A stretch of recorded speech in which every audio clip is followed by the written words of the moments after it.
अस्सलाम वालेकुम। आज के प्रोग्राम में हमारी टॉप स्टोरी है कि क्या हुकूमत और पीटीआई के दरमियान मुज़ाकरात हो रहे हैं और पीटीआई के जो अंदरूनी इख्तलाफात है क्या उसके असरात आने वाले दिनों में पाकिस्तान की सियासत पर और पीटीआई की सियासत पर और इमरान खान की रिहाई पर क्या होंगे और किस तरह से हो सकते हैं, इस पर बात करेंगे। और हॉट इशू हमारा आज का है रोशनी का शहर कराची किस हाल में है। आज वहाँ पर शदीद बारिशें हुई हैं और तकरीबन 40 लोग हलाक हो चुके हैं इन बारिशों के नतीजे में होने वाली तबाही से। अब ये बारिशें सिंध में और बलूचिस्तान में मज़ीद सैलाबी सूरत हाल पैदा कर रही हैं। और आज का एडिटोरियल होगा मोहसिन नकवी साहब ने जो क्रिकेट टीम के बारे में उन्होंने किया तो कुछ नहीं है, लेकिन जो कुछ हो रहा है क्या इसके लिए उन्हें एसएचओ की ज़रूरत है या बलूचिस्तान के लिए एसएचओ की ज़रूरत है, इस पर बात करेंगे। लेकिन सबसे पहले हम बात करेंगे आज की टॉप स्टोरी, और आज की टॉप स्टोरी है हुकूमत और पीटीआई के दरमियान मुज़ाकरात, जिसकी तस्दीक महमूद अचकज़ई साहब ने की है। और उन्होंने तस्दीक की है अभी कुछ देर पहले कि उनकी राना सनाउल्लाह के साथ मुलाकात हुई है।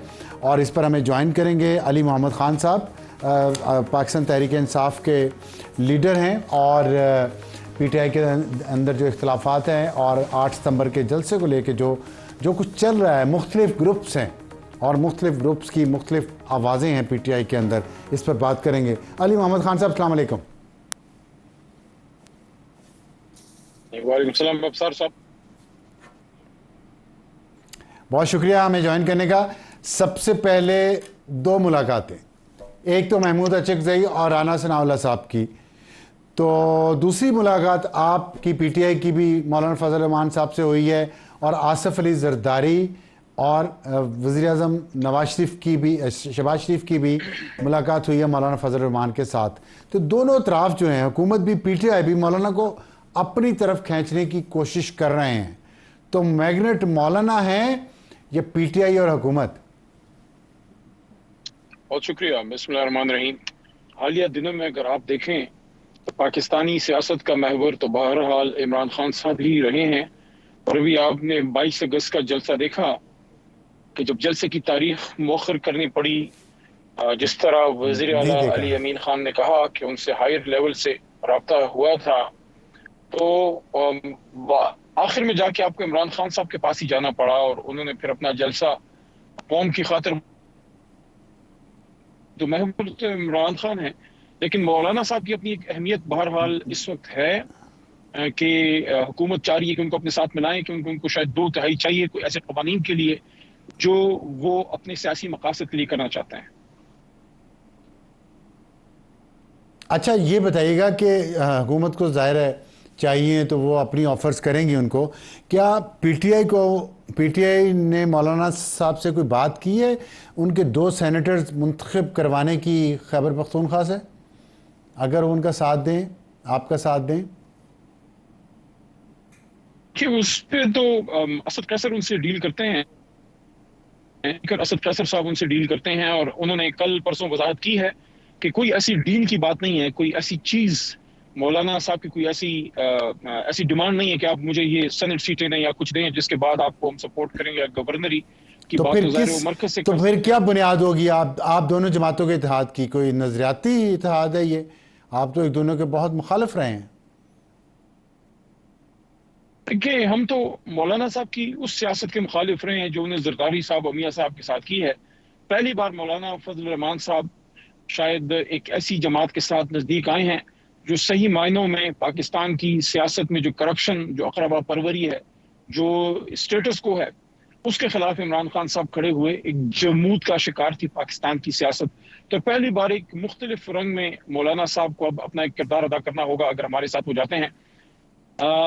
तो इसका मतलब है कि मौलाना साहब जो हैं जुल्म के खिलाफ एक सियासत का असल मौलाना साहब ने रुजू किया है, तौबा मौलाना साहब ने किया है। आप लोगों का मौकफ तो वही है ना? फिर नहीं, तौबा तो सबको करनी चाहिए, तौबा की तो बात ही नहीं है। हमारा तो वही उसूली मौकफ है जो हमेशा से इमरान खान साहब का रहा है और उसी पे हम खड़े हैं। मौलाना साहब पहली बार हमारे साथ आए हैं, मेरे ख्याल में उनको पहली बार ये एहसास हो जाएगा, उनको लगेगा कि वो एक राइट साइड ऑफ हिस्ट्री पे खड़े हैं, क्योंकि इमरान खान साहब की रिजीम चेंज के पीछे वही अमेरिका है जिसके कभी किसी जमाने में मौलाना साहब बड़ी खिलाफ बात करते थे, आज भी करते हैं, लेकिन जिन लोगों के साथ वो साथी रहे, इतनी लॉबिंग कर रहे हैं आप लोग अमेरिका में, इतना पैसा खर्च कर रहे हैं आप लॉबिंग करने के लिए अमेरिका में, तो अमेरिका कहाँ आपके खिलाफ है? लॉबिंग इतनी कर रहे हैं आप, पैसे खर्च कर रहे हैं। देखिए अफसार साहब, इस पे आपके साथ पूरा एक प्रोग्राम करूंगा, लेकिन इतना मैं आपको कहूं कि हर जमात अपने लिए लॉबिंग करती है अपना मौकिफ आगे ले जाने के लिए, लेकिन स्टेट डिपार्टमेंट की तरफ से जो पाकिस्तान को धमकी आई, तो शायद हालिया तारीख में सलाला के बाद और एबटाबाद ऑपरेशन के बाद ये एक बहुत बड़ी इंटरफेरेंस थी अमेरिकन एडमिनिस्ट्रेशन की पाकिस्तानी मामलात में, और उस एडमिनिस्ट्रेशन के उन मामलात को कंधा दिया पीडीएम ने, और पीडीएम को उस वक्त सपोर्ट कर रहे थे, हेड थे मौलाना साहब। तो मौलाना साहब अगर उनसे दूर हुए हैं तो ये एक बहुत बड़ा शिफ्ट है मौलाना साहब की सियासत में कि वो नवाज शरीफ साहब और जरदारी साहब से दूर ये तो आपने बड़ी अहम बात की है, ये तो बड़ी अहम बात की है कि अमेरिका ने जिस हुकूमत को गिराया और जिनके जरिए लोकल जो उनके प्लेयर थे, उनके साथ पार्टनर थे, वो पीडीएम थी और उसको हेड कर रहे थे मौलाना फजल रहमान। तो मौलाना फजल रहमान साहब तो फिर आपके खिलाफ अमेरिकी साजिश का हिस्सा थे, लेकिन आप इस माजी को बुलाना चाह रहे हैं और आप समझते हैं कि इस साजिश के बावजूद जिसके हेड मौलाना थे अमेरिका के साथ, तो आप फिर भी आगे चलना चाहते हैं उनके साथ जलसे के लिए? अगर कोई शख्स अपनी माजी की एक सियासत को छोड़ के उस तरफ आना चाहता है जिधर इमरान खान साहब खड़े हैं, आज मियां नवाज शरीफ साहब तौबा ताइब हो जाएं, वो भी आ जाएं इमरान खान साहब के साथ। अगर वो अपनी सियासत से तौबा ताइब होते हैं जो उन्होंने की है पिछले 15, 20, 30 सालों में। ठीक है, अच्छा तो ये बताइएगा कि जो अभी फिर अगर ये बात है तो फिर तो आपकी हुकूमत से भी मुज़ाकरात होने चाहिए, हुकूमत भी तौबा ताइब करके आपकी तरफ आ जाए तो ठीक नहीं है, जैसे मौलाना ने तौबा ताइब की है? नहीं, मैंने तो आपने तौबा ताइब आपने कहा कि तौबा दिन में कम से कम 100 बार इस्तग़फ़ार पढ़ना चाहिए, खासकर पीडीएम की हुकूमत को तो जरूर पढ़ना चाहिए जी, जिस तरह के उनके कारनामे हैं। आपने कहा हुकूमत से मुज़ाकरात, देखें सियासत में तो हमेशा अफसार साहब बात होती है, दुश्मनों में भी बात होती है, बदतरीन मुखालिफिन में भी बात होती है, लेकिन डिपेंड करता है कि बात किस चीज पे हो रही है। इशू हमारा बड़ा सिंपल है, इमरान खान साहब और असीरान की रहाई और मैंडेट की वापसी।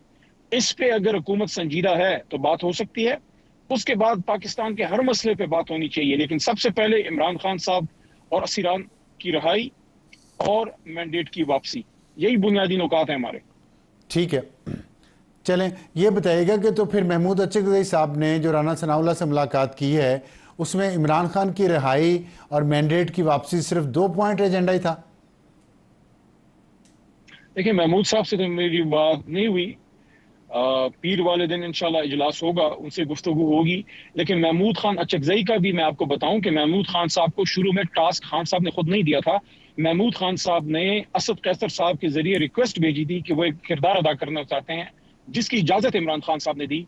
आज अगर अफसार आलम साहब भी कोई रिक्वेस्ट करते हैं कि इन मामलात में मैं किरदार अदा करना चाहता हूँ, मैं चाहता हूँ कि ये स्टेलमेट खत्म हो पाकिस्तान की सियासत में, ये जो इस वक्त सियासी अबतरी है इसमें कोई बात आगे बढ़े, और इमरान खान साहब जिनको जुल्म का उनको शिकार किया गया है, 1 साल से हो गया है, किसी की ईमा पे, किसी की ख्वाहिश पे, किसी की अना की तस्कीन के लिए मुल्क के सबसे बड़े लीडर को जो जेल में डाला गया है, आज आप इसमें किरदार अदा कीजिए, हम आपको अप्रिशिएट करेंगे।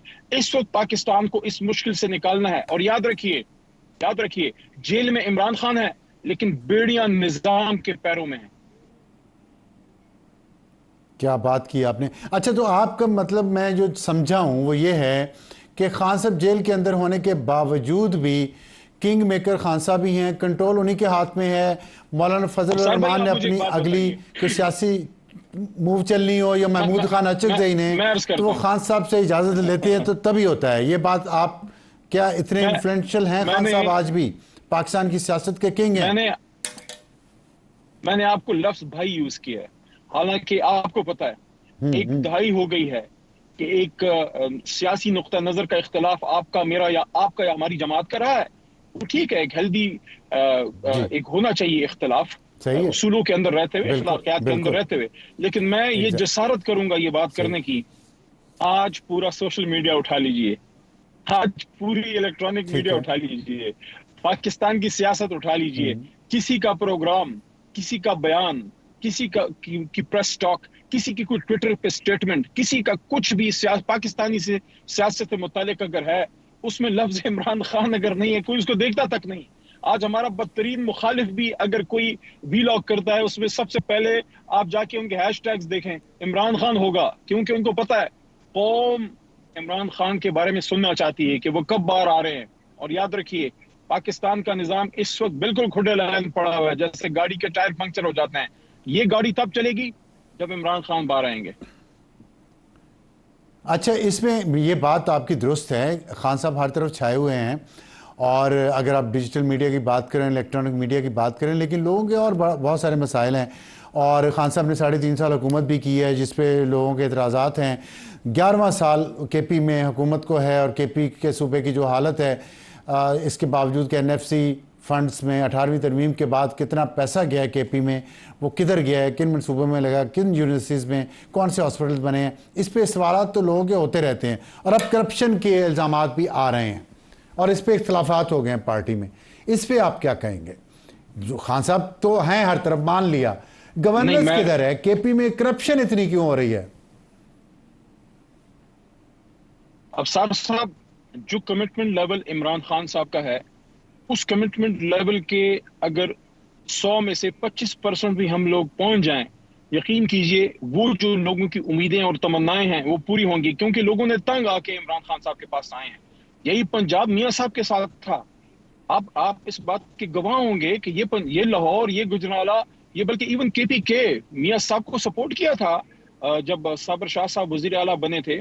फिर खैबर पख्तूनख्वा में एएनपी के पास था सारा पख्तून वोट बैंक। आपका सिंध, कराची बिलखुसूस, वहां एमक्यूएम और सिंध इंटीरियर में पीपल्स पार्टी थी। आज हर जगह तहरीक इंसाफ है। लेकिन मैं इस बात से एग्री करूंगा कि कुछ इश्यूज हमारे भी हैं, हमसे भी गलतियां हमारे लोगों से हुई हैं, मिनिस्टर से हुई हैं। हमें इस वक्त जब इमरान खान साहब जेल में हैं, हमें जाती इख्तलाफात एक साइड पर रख के सिर्फ खान की रिहाई और मैंडेट की वापसी पे फोकस करना चाहिए था।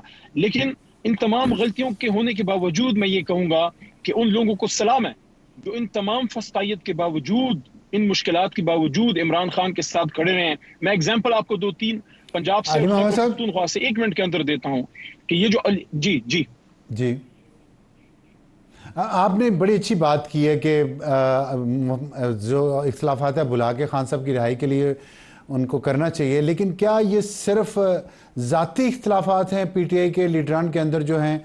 अलीमा खान और बुशरा बीबी के दरमियान इख्तलाफात हैं। मिशाल यूसुफजई को हटा दिया गया क्योंकि वो बुशरा बीबी के ज़्यादा करीब थी। आतिफ खान को हटा दिया गया, अरबाब शेर अली को हटा दिया गया, वो शकील खान को हटा दिया गया। वो कमेटी के मेंबरान थे जो करप्शन पे तहकीकात कर रही थी, और उन करप्शन पे तहकीकात करने वालों पर करप्शन के इल्ज़ाम लगा के हटा दिया गया जिन पर करप्शन के इल्ज़ाम थे उन्होंने। ये क्या खिचड़ी पक रही है केपी में? नहीं, कुछ तो बड़ा नेचुरल है अफसार साहब के अगर प्राइम लीडर आपका मेगा लीडर जो है जब अंदर चला गया है तो कुछ इख्तलाफात का होना फितरी है। कुछ चीजें करप्शन रिलेटेड हैं जिसपे पार्टी सीनियर लीडरशिप का भी तो फोकस है, कोर कमेटी का भी है। इमरान खान साहब इन चीजों को खुद देख रहे हैं। लेकिन फर्क ये है तहरीक इंसाफ तो आप मानते हैं, जमातों में, तो आप मानने में आपकी तारीफ करूंगा अगर आप ये मानते हैं कि केपी में करप्शन है। जी मैं अर्ज करता हूं, करप्शन की कुछ शिकायत मिली हैं, लेकिन फर्क ये है कि पंजाब गवर्नमेंट जहां नून लीग है और पीपल्स पार्टी जो सिंध में है, उनके लिए करप्शन और एहतसाब का भी इशू नहीं रहा। हमारे लिए इशू अहम तरीन है एहतसाब, अकाउंटेबिलिटी, करप्शन। और इस वजह से अगर कोई छोटी सी भी चीज होती है तो वो हाई प्रोफाइल लेवल पे सामने आती है। आप ये देखिए, अरबों रुपए सिंध में और पंजाब में ये लोग डकार जाते हैं, अंदर से कोई बात तक नहीं आती। हमारे अगर कोई इशू होता है, हमारी जमात की अंदर से उस पे रेजिस्टेंस आती है। इसलिए अली अमीन खान भी इस पे जो है उनका भी एक मजबूत स्टैंड है, और आतिफ खान हमारे पुराने एक लीडर हैं। देखिए, माजरत चाहता हूं आपसे, मैं अली मोहम्मद खान से माजरत से एक छोटा सा सवाल पूछना चाहता हूं कि रेजिस्टेंस काम कर रहे हैं ताकि इनके अगर कोई मामलात है तो उसको हल किया जाए। ठीक है, रेजिस्टेंस अंदर से आती है, लेकिन वो करप्शन खत्म करने के लिए नहीं आती। आपके पे नहीं, सॉरी मैं माजरत करता हूँ, आप तो बहुत अच्छे इंसान हैं। आपकी पार्टी की कुछ लीडरान पे जो इल्ज़ामात हैं लड़ाई झगड़े के, रेजिस्टेंस वो इस बात पे है कि साडा हिस्सा किथे है, हमारा हिस्सा किधर है करप्शन में, वो दें। लड़ाई तो इस बात पे पड़ी हुई है। नहीं नहीं, ऐसी कोई बात नहीं है कि मेरा हिस्सा किधर है, ऐसी बात कोई नहीं है। पार्टियों में इख्तलाफात हो सकते अच्छा, हैं, वो एक कुदरती अमर है, और उसको ठीक है। हल करने के लिए हमारी सीनियर क़यादत एक्टिव हुई है। कमेटी में इस पे बात हुई है, हमारे फॉर्म सदर और साबिका जनरल सेक्रेटरी जनाब आरिफ अलवी साहब वो इसमें एक्टिव हुए हैं। तो मेरे ख्याल में सियासी जमातों में ऐसा कुछ होना फितरी अमल है और उसको हल कर लिया जाएगा। ठीक है। अच्छा, ये बताइएगा कि जो आपने खान साहब की रिहाई की बात की है कि सबसे पहली शर्त पीटीआई की हुकूमत से मुज़ाकरात करे, इस्टेब्लिशमेंट से करे, किसी से करे, सबसे पहली शर्त है खान साहब की रिहाई की। लेकिन अगर खान साहब पे कुछ केसेस हैं, जैसे कि 190 मिलियन पाउंड वाला केस जो है, और फिर उसके बाद 9 मई वाला केस है जिसमें जनरल फैज़ की गिरफ्तारी हो गई है, जनरल फील्ड कोर्ट मार्शल उनका हो रहा है, तो अब ये इतने और एविडेंस आ रहा है, उसमें अगर खान साहब, आप नहीं समझते कि एक इंसाफ के तकाजे पूरे होने चाहिए, उन्हें एक कानूनी अमल में से गुजरना चाहिए जिसकी तलकीन और नसीहत वो दूसरे अपने सियासी मुखालफिन को करते रहे हैं? मैं आपकी बात समझ गया हूँ। आप शायद ये कहना चाह रहे हैं कि जो केसेस उन पे हैं, तो क्या उसमें वो उन केसेस में रिलीफ चाहते हैं कि केसेस वापस में मुझे बाहर आने दें? ऐसी कोई बात नहीं है अफसार जी साहब। जी जो मेन केसेस खान पे सबसे बड़ा जी, एनआरओ। पाकिस्तान की हालिया तारीख में अगर बना है, भुट्टो साहब की फांसी के बड़ा केस मेरे ख्याल वकील है हो सकती थी, वो था साइफर केस। उससे खान साहब बरी हुए हैं, वो केस आपका खत्म हो गया है। तोशा खाना पहला वो केस जो है उसमें रिलीफ मिला है, अदालत से इंसाफ मिला है। इद्दत केस जो एक शर्मनाक केस था, उसमें उसमें उसको तो आप भी कंडेम करेंगे, उसमें इंसाफ मिला है। अब तो जो खान साहब को इन्होंने रखा है, आप ये बताइए, देखिए साल हो गया है खान साहब उन केसेस में अंदर थे, वो केसेस खत्म हो गए, तो पिछले साल का अब जिम्मेदार कौन है? अब तो नए केसेस बनाए ना, तोशा खाना 2 या 3 बनाए, जो पिछले केसेस में थे उसमें तो उनको रिलीफ मिल गया, तो फिर क्यों उनको 1 साल से अंदर रखा हुआ है? हमारा नुक्ता ये है कि जो उन पे केस है उसको तो वो फाइट कर रहे हैं, लेकिन जो 2-2.5 केस 100 केसेस इन्होंने बनाए थे थोक के हिसाब से, एक एक बंदे पे कितने कितने शहरों में इमरान खान है, कोई वो कोई खलाई मखलूक तो नहीं है कि वो क्वेटा में भी था और वो इधर भी था और वो लाहौर में भी थे, वो पेशावर में भी थे, वो पिंडी में भी थे, वो कहाँ कहाँ थे। तो इस तरह के जो गलत केसेस हैं उसमें हम समझते हैं कि वो वापस होने चाहिए। बाकी तो खान साहब अपने केसेस अदालत में ना सिर्फ लड़ रहे हैं, बल्कि बड़े केसेस तो खत्म हो चुके हैं अल्लाह के करम से। नहीं, आपकी ये मुतालबा हुकूमत से है या अदलिया से है? क्योंकि अगर अदालत में केस चला गया, आप चाहते हैं कि हुकूमत विड्रॉ कर ले, प्रोसिक्यूशन विड्रॉ कर ले उन केसेस को? जब अबसार साहब बैठा जाएगा, जब कभी ये नौबत आएगी, जब गुफ्तगू होगी, उसमें देखा जाएगा। देखें, हुकूमत के पास इख्तियार होता है कि अगर लव केसेस हैं, बेबुनियाद केसेस हैं, तंग करने के लिए केसेस हैं, आपको भी इसकी समझ है, आप इसको समझते हैं, आप खुद इन चीजों का शिकार रहे हैं। हाँ, मैं समझता हूँ, अगर मैं समझता हूँ, लेकिन अगर लेकिन हुकूमत इसी चाहे को तो जो इसी को तो अली बेबुनियाद मोहम्मद केसेस खान साहब, हैं उसमें प्रोसिक्यूशन वापस कर सकती है। ठीक है, इसी को तो एनआरओ कहा जाता था। खान साहब खुद इसी को तो एनआरओ कहते थे। यही तो एमकेएम के लोगों ने किया, पाकिस्तान पीपल्स पार्टी के लोगों ने किया जब मुशर्रफ ने एनआरओ दिया। वो खैर वापस हो गया था फिर सारे केसेस, लेकिन एनआरओ इसी को तो कहते हैं कि बैठे हुकूमत के साथ मुज़ाकरात करे, हुकूमत केसेस वापस ले, बजाय अदालतों में आप लड़ें और केसेस का फैसला करें। जैसे आपने कहा बाकी हक में आए हैं ना आपके, तो ये भी आ जाएंगे। देखें, अगर कोई केस ऐसा है जिसमें माली करप्शन का इल्जाम है, जिसमें उनके पास सबूत हैं, वो तो हम लड़ रहे हैं। लेकिन मेरे कहने का मतलब ये है कि 9 मई की आड़ में जो कुछ पता नहीं कितने 100 केसेस इमरान खान साहब पे उससे पहले जब बने, देखें एमक्यूएम या मियां साहब के केसेस की आप बात कर रहे हैं, एमक्यूएम की एक हिस्ट्री रही है बदकिस्मती से। कराची में बहुत किलिंग्स हुई हैं, बड़ी लाशें गिरी थी उस जमाने में। मियां साहब की जहां तक बात है, मियां साहब पे करप्शन के बड़े केसेस थे और हमने नहीं बनाए थे, वो जरदारी साहब के जमाने से एक जमाना गुजरा है, मोहतरमा बेनजीर साहिबा के जमाने से वो केसेस बने थे। ऐसा तो नहीं था कि 1 महीने के स्पैन के अंदर 100-150 केसेस बन गए। इमरान खान वजीर आजम थे, उसके बाद साल एक तक कोई केसेस नहीं थे, फिर अचानक केसेस की भरमार हो गई। ये जो फ्लड गेट्स केसेस के खुले, वो तो किसी अनपढ़ को भी पता है, किसी नासमझ को भी पता है कि पॉलिटिकल बुनियाद पे है। बाकी जो करप्शन रिलेटेड उन पे इल्जाम है उसका तो हम सामना कर रहे हैं, उसमें तो हम कोई रिलीफ नहीं चाहते, वो तो अदालतों में हम फेस कर रहे हैं। बिल्कुल ठीक है। एक आखिरी सवाल ये बता दीजिएगा कि 8 सितंबर को जलसा हो रहा है, और अगर हो रहा है तो उसका खान साहब की रिहाई से आप कैसे नाता जोड़ सकते हैं? क्या आप जेल को तोड़ के खान साहब को निकालेंगे अगर यहाँ पे 10 लाख लोग जमा हो गए, या क्या तरीका क्या है? उसको आप लिंक क्यों कर रहे हैं खान साहब की रिहाई से? देखिए, अगर पूरा पाकिस्तान निकल आए कि हमने इमरान खान साहब को जबरदस्ती अडियाला से निकालना है, एक आदमी खिलाफ खड़ा होगा, वो अली मोहम्मद होगा। मैं किसी गैर कानूनी काम की अच्छा, सपोर्ट की तो बात ही नहीं कर रहा। ये नहीं हो सकता कि आप सारे जाके वाह, किसी को खींच के ले आए। हम कोई पागलों की ठीक है, जमात नहीं है, हम पढ़े लिखे लोग हैं, हम एजुकेटेड लोग हैं, ठीक है, अदालतों पे यकीन रखते बहुत हैं। अच्छी बात की, हमारा राइट है हम एक जलसा करें, हम एक जलसा करें। जलसों से ना बहुत अच्छी हुकूमतें बात की, गिरती हैं ना लोग बाहर निकलते हैं, लेकिन हमारी हमारे जलसों से इनकी जान ठीक है, जाती है। बाकी इमरान खान साहब अदालत से निकलेंगे, अदालत पे अपना फाइट करेंगे। जो गलत केसेस हुकूमत ने बनाए हैं वो उनको वापस लेने चाहिए। ये हमारा नुक्ता है, ये हमारा नुक्ता नजर है। 8 सितंबर का ठीक, जलसा है इंशाल्लाह। खान साहब ने कहा ठीक है, था ये जलसा होना है, इसको होना चाहिए। हमारे लोगों के निकलने का ये मतलब नहीं होता कि हमने अडियाला पे चढ़ाई करनी है, हमने पता नहीं अगर इस तरह करेंगे वो तो एनआरकी है। ये तो कोई मैं नहीं समझता कोई ठीक है, मबकूतुल हवास शख्स ही ये कहेगा कि जनाब पीटीआई ये ठीक करने है, बहुत लगी है। शुक्रिया, अगर शुक्रिया, शुक्रिया अली मोहम्मद खान साहब आपसे बात करने का, और बहुत अच्छी बात की आपने। और इसके साथ ही हम ब्रेक लेते हैं, ब्रेक के बाद वापस आएंगे और हॉट इशू हमारे साथ होगा।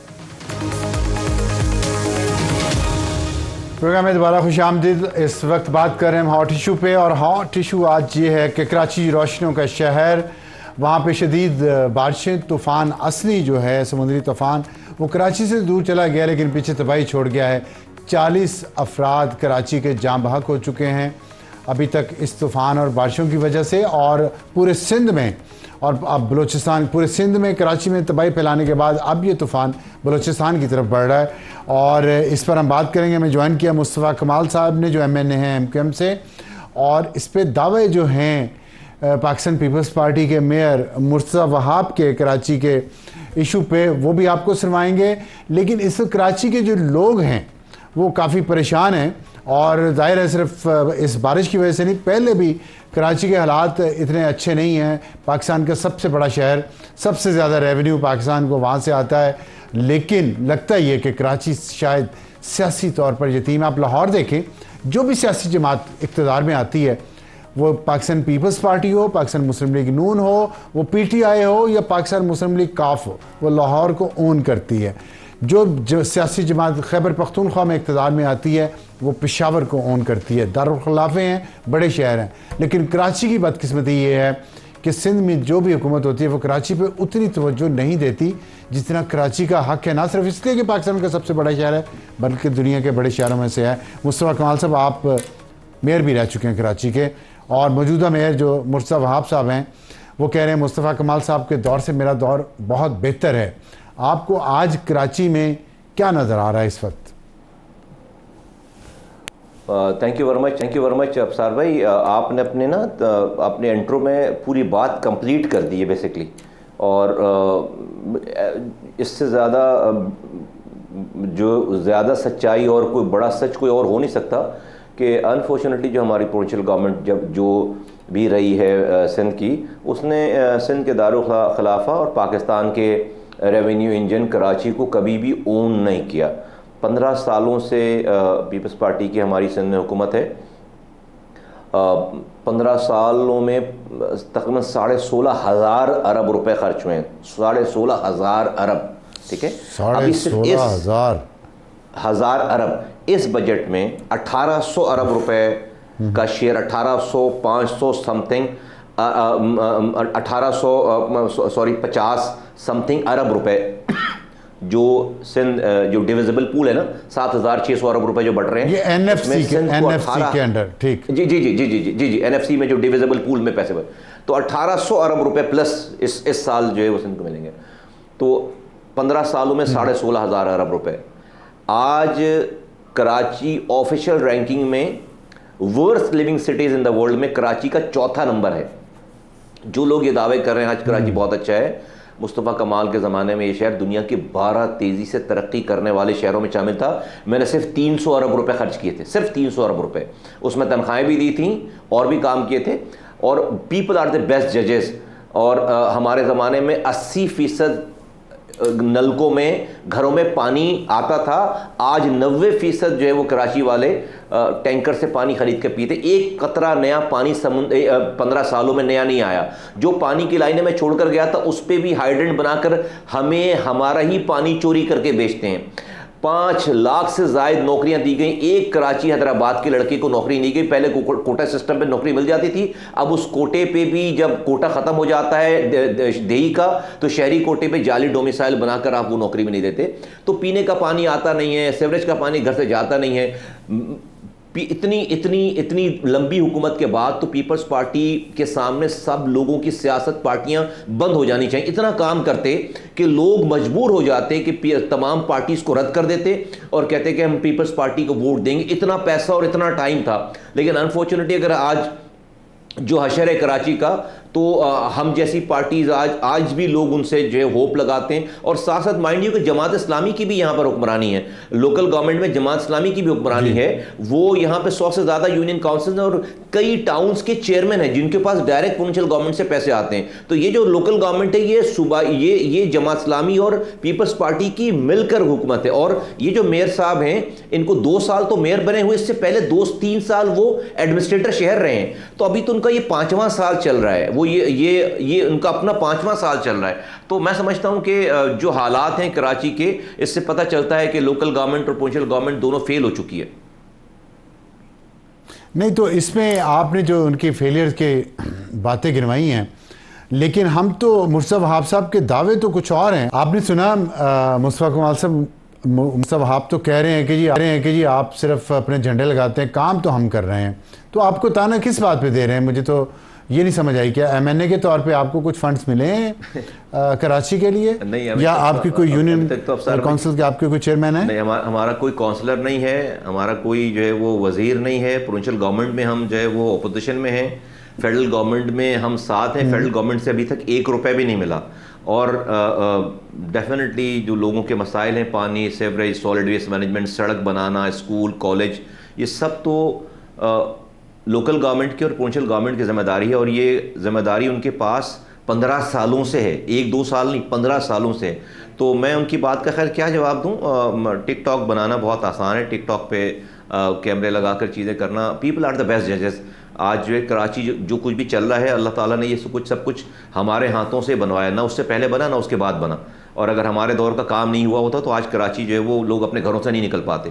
आज लियारी जो कि पीपल्स पार्टी का हल्का है, वहाँ पे भी अगर आज लोग पानी पी रहे हैं तो अल्लाह ताला ने मुस्तफ़ा कमाल के हाथों से वो पानी की लाइन गई है।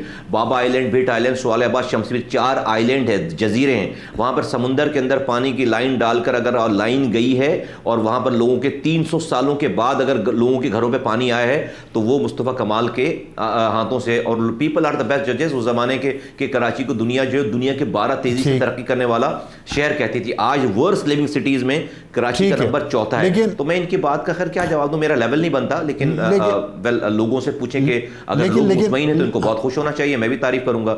अगर लोग अगर मुतमईन नहीं हैं तो मैं समझता हूं कि उनको अपने रवैये पे नजरसानी करनी चाहिए।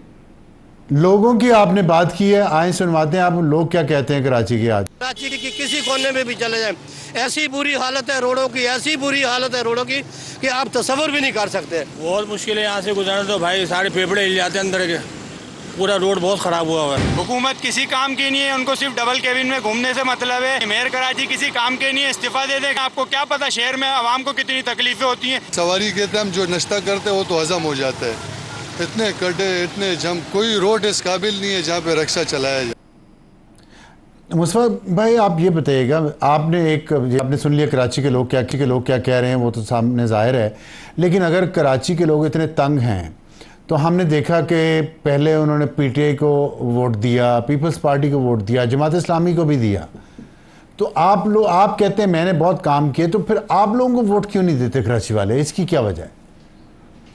अफसार भाई, ये लोकल गवर्नमेंट का इलेक्शन का हमने बॉयकॉट किया था ना, इस वजह से ये थोड़ी सी सूरत-ए-हाल पैदा हो गई। और अगर आप फिगर्स नंबर्स जाकर देखेंगे तो जब कराची की आबादी सेंसस से पहले 98 लाख थी ना, तो जमात इस्लामी को 2.5 लाख वोट पड़ा था। अब जब आबादी 1 करोड़ 60 लाख हो गई थी, पिछले वाले सेंसस की बात कर रहा हूँ, तो जमात इस्लामी को टोटल 4 लाख वोट पड़े में, 4 लाख 10 हज़ार समथिंग वोट पड़े में। इस तरह से पीटीआई को बताना मैं चाहता हूँ कि इनका वोट नहीं बढ़ा। जो सीट एमक्यूएम जो है वो 25,000 वोटों से जीती थी यूनियन काउंसिल की, 15,000 18,000, वो ये 700 वोटों पर जीते हैं। वो 700 600 200 वोटों से जीते हैं। ठीक है, मैं बात समझ गया हूँ आपकी, लेकिन आपने फिर ज्यादती नहीं की कराची के अवाम के साथ, आप उनके सियासी नुमाइंदे हैं। अच्छा, उसकी आपने वजह ये उनको है, छोड़ दिया है उसकी इन वजह लोगों अफसार का। भाई ये है जो उसकी वजह यह है कि देखें कराची में के 53 यूनियन काउंसिल्स जो है वो कम कर दी गए। 53 यूनियन काउंसिल डिलिमिटेशन में 53, हमारा 70 का क्लेम था, 53 यूनियन काउंसिल्स पीपल्स पार्टी ने मान ली बात कि हाँ 53 यूनियन। अफसार भाई 53 यूनियन काउंसिल्स पे एक शहर बनता है, शहर पूरा एक शहर बनता है। आप अंदाजा करें कराची पाकिस्तान के बड़े बड़े शहरों में आपके आर्ग्यूमेंट से मैं एग्री कर रहा हूँ। मैं ये कह रहा हूँ कि माजी में सियासी जमातों ने सीखा कि इंतखाबात का बाइकआउट नहीं करना चाहिए चाहे जैसे भी हालात हों। तो अगर उन्होंने कर भी दी थी, आप बाइकआउट ना करते, आपकी कुछ से होती है। इस वक्त कराची के लोगों को कुछ रिलीफ मजीद मिल सकता था आप लोगों की मौजूदगी से, तो फिर क्यों आपने समझते नहीं सियासी गलती की है बाइकआउट करके? अज़हर भाई, we were caught between devil and the deep blue sea वाली बात है। हमारे इलेक्शन नहीं लड़ने की वजह से हमने उन 53 यूनियन काउंसिल्स का नोटिफिकेशन करवा लिया। अगर मैं लड़ लेता इलेक्शन तो वो हमारा ये क्लेम हमेशा के लिए खत्म हो जाता। आज हम नहीं है, लेकिन हमारे इलेक्शन नहीं लड़ने की वजह से वो 53 यूनियन काउंसिल्स कराची में ऐड हो गई। अब ऑफिशियल, अब कराची 243 के बजाय अब 299 यूनियन काउंसिल्स हैं कराची में। अब जब भी नए इलेक्शन होंगे इसके बाद एडिशनल यूनियन काउंसिल्स बनेंगी। अगर हम ये इलेक्शन लड़ लेते तो ये क्लेम 53 यूनियन काउंसिल्स बहुत बड़े नंबर्स होते हैं, एक छोटा शहर बनता है इसके ऊपर, जो कि तो मैं क्या कह सकता हूं उस पर। यकीनन ये बहुत बड़ा लॉस है, लेकिन हमने खुशी से ये बॉयकॉट नहीं किया, इस वजह से इस बॉयकॉट को हमने किया। अच्छा, ये मुझे बताइए, एक आपने फिगर बताया कि 1800 अरब रुपया इस साल मिला है NFC अवार्ड के तहत डिविजिबल पूल में से। तो जो मैं रफ सा अगर अंदाज़ा लगाऊं तो जो कराची की आबादी है 400 अरब रुपया तकरीबन तो कराची के हिस्से में आना चाहिए कि नहीं आना चाहिए तरक्की के लिए, पानी के लिए? बिल्कुल ऐसे ही तकरीबन 400 अरब रुपए कराची के हिस्से में जी बिल्कुल आना चाहिए, बिल्कुल आना चाहिए। लेकिन 4 अरब रुपए भी जो है वो कराची के लिए जो है वो नहीं आपको मिलेंगे। 400 अरब रुपए तो दूर की बात है। देखिए अफसार भाई, इसका इशू क्या है, आप NFC अवार्ड में सूबों को पैसे मिलते हैं, सूबे PFC अवार्ड नहीं कर रहे, प्रोविंशियल फाइनेंस कमीशन नहीं कर रही। जो 18वीं तरमीम में जो इख्तियारात और वसाइल वफाक से सूबों को ट्रिकल डाउन हुए हैं, वो सूबे के वजीर आला ऑफिस में आकर पार्क हो गए। ये पूरे पाकिस्तान में ये है, और ये ऊपर वहां से डिस्ट्रिक्ट को डिविजिबल पूल नहीं देते। ये तो जिस फॉर्मूले से ये वफाक से पैसे ले रहे हैं, उसी फॉर्मूले से इनको सूबों को डिस्ट्रिक्ट को पैसे देने चाहिए। PFC NFC अवार्ड पे पैसे लेते हैं, नीचे PFC अवार्ड नहीं दे रहे। पाकिस्तान ये सारा पैसा एक आदमी की ईमा पर है, 1800 अरब रुपए। वो अगर किसी एक डिस्ट्रिक्ट को सारे के सारे 1800 अरब रुपए देना चाहें, कोई उनको नहीं कुछ कह सकता। वो किसी एक को 1 रुपए भी ना दे, उनको कोई कुछ नहीं कह सकता। तो ये जो डाइकोटमी है निजाम में कि ट्रिकल डाउन नहीं हो रहा, जिसकी वजह से 18वीं तरमीम की जो असल रूह है वो ग्रास रूट लेवल तक पहुंची नहीं है। इसलिए 18वीं तरमीम का एक आम आदमी को कुछ फायदा नहीं हुआ। अब हम वफाक से जब पैसे मांगते हैं या कोई फंड मांगते हैं। ये बड़ा अच्छा पॉइंट आपने उठाया। मैं आखिरी सवाल मुझे बताइएगा कि गवर्नर हैं कामरान टिसौरी, वो इस मामले में क्या कर रहे हैं? वो किस तरफ है? सिर्फ अपनी गवर्नरी पे चाह रहे हैं या वो कुछ कंट्रीब्यूट कर रहे हैं कराची के शहरियों की बेहतरी के लिए? देखिए, उनसे पर्सनली तो जो कुछ हो पा रहा है, अपने उनके पास कोई एग्जीक्यूटिव पावर तो नहीं है, लेकिन उनसे अपनी ज़ात से, अपने इन्फ्लुएंस से प्राइवेट सेक्टर्स और बिजनेस कम्युनिटी के साथ मिलकर जो कुछ हो पा रहा है वो कर रहे हैं। फॉर इंस्टेंस कि उन्होंने अपनी गवर्नर हाउस के दरवाजे खोलकर वो एक बहुत बड़ा इंस्टीट्यूट चला रहे हैं जहाँ पर 50,000 के करीब बच्चों को जो है वो IT की एजुकेशन दी जा रही है। वो एक बहुत बड़ा रिलीफ कैंप चला रहे हैं जहां पर जो है वो हज़ारों ख़ानदानों की मदद की जा रही है। फिर वो छोटे बिजनेसेस के सपोर्ट के लिए बहुत सारे काम कर रहे हैं। तो जो एक फिलैंथ्रोपिक काम है, लोगों को रीच आउट करना, वो तो अपनी ज़ात की हद तक अपनी पर्सनल एफर्ट से उन्होंने ये काम जो है वो किया है। जहाँ तक एग्जीक्यूटिव पावर की बात है, उनके पास कोई एग्जीक्यूशन की, वो एग्जीक्यूटिव को पावर अफसार भाई नहीं है, गवर्नर के पास नहीं होती। लेकिन मैं समझता हूं कि अपनी जात की हद तक वो बहुत मुतारिक हैं। बहुत शुक्रिया मुस्तफा कमाल साहब हमसे बात करने। आपने देखा कि कराची की क्या हालत है, वहाँ पे NFC अवार्ड के तहत इतना पैसा सिंध को जा रहा है, तमाम सूबों को जा रहा है, ज़ाहिर उनके हिस्से के मुताबिक जा रहा है, लेकिन आगे प्रोविंसेस जो हैं वो शहरों को या कस्बों को उनका हिस्सा नहीं दे रहे। यहाँ वक्त को एक ब्रेक के बाद वापस आएंगे तो बात करेंगे एडिटोरियल पे जो है क्रिकेट के बारे में। और आज का एडिटोरियल क्रिकेट पे है। क्रिकेट पाकिस्तान में बहुत पसंदीदा खेल है, शुक्र है अरशद नदीम ने एक ओलंपिक्स में गोल्ड मेडल जीता, पाकिस्तान का पहला एथलेटिक में गोल्ड मेडल ओलंपिक्स में, जिससे काफ़ी पजीराई मिली है। एथलेटिक जो दूसरे खेल हैं, स्पोर्ट्स हैं, ख़ास तौर पे पाकिस्तान के देहाती इलाकों में, लेकिन क्रिकेट का ऐसा बुखार था जो ना सिर्फ शहरी इलाकों में बल्कि देहाती इलाकों में भी पाकिस्तान के पहुंच चुका पिछले 40 साल में, 30 साल में। और इस पर पैसा भी बहुत है, इसलिए पैसा जो है, और पैसा जहाँ पे होगा वहाँ झगड़ा तो होगा। और ये हमारी क्रिकेट टीम का हाल है। यहाँ पैसे पे झगड़ा, कप्तानी पे झगड़ा, घोड़ा आगे बढ़ाने पे झगड़ा, पानी पीने पिलाने पे झगड़ा, वही हालात हैं जो पाकिस्तान के हैं, पाकिस्तान की सियासत के हैं, पाकिस्तान की हुकूमतों के हैं। 4-4 महीने के लिए कप्तान बनते हैं, इसलिए टीम का ये हाल है कि अमेरिका से लेके बांग्लादेश तक हर एक से हार गई। लेकिन जो पीसीबी के चेयरमैन मोहसिन नकवी साहब, वो एसएचओ ढूंढ रहे हैं बलूचिस्तान का मसला हल करने के लिए, जो कि एक सियासी और इंतजामी मसला है जिस पे एक बिल्कुल अलग स्ट्रेटजी चाहिए। और अगर एसएचओ चाहिए मोहसिन नकवी साहब को, तो वो ढूंढें क्रिकेट टीम के लिए, या कम से कम खुद डिसाइड कर लें कि वो एक काम कर लें, अगर वो एक काम भी कर सकते हैं, क्योंकि दोनों काम इतने इंपॉर्टेंट हैं। माफ़ कीजिएगा, खांसी आ गई, इतना इंपॉर्टेंट काम है उनका कि ना उनसे वजारत दाखिला संभल रही है, ना बलूचिस्तान ठीक हो रहा है, और ना ही क्रिकेट। अब आप देखें, एक छोटा सा फुटेज आपको मैं दिखाता हूं, और उसमें 3 कप्तान आपको नज़र आएंगे, शाहीन अफरीदी, शान मसूद और बाबर आजम। इस फुटेज को गौर से देखें कि इन तीनों में कितनी मोहब्बत और कितना इत्तेहाद है। आपको नज़र आ रहा है? नहीं आ रहा। शाहीन अफरीदी ने शान मसूद का हाथ कंधे पे रखा हुआ हटा दिया। बाबर आजम और वो तीनों इकट्ठे खड़े थे।